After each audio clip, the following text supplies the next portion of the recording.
In this video, I'm going to teach you how to change song genre in Suno AI. So in order to change the genre on your Suno AI that you have generated, like for example, we have in here this pop ballad male, what we can do is we can head over and use the cover feature. Just hover to that particular song and click on the three dots beside that. After it, you can see these options. So what we can do is we can head over to the remix and edit option right here, and we have this cover. So click on cover right there. And after that, this will open this part. You can input right here some new lyrics and input right here the style. So as of right now, we have pop ballad male. Let's remove that and let's make it a country song. Now head over and click on create.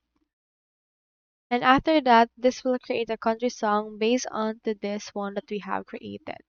So for this case, you can just wait for your song to actually load and it should be able to give you right now a new song with a different genre.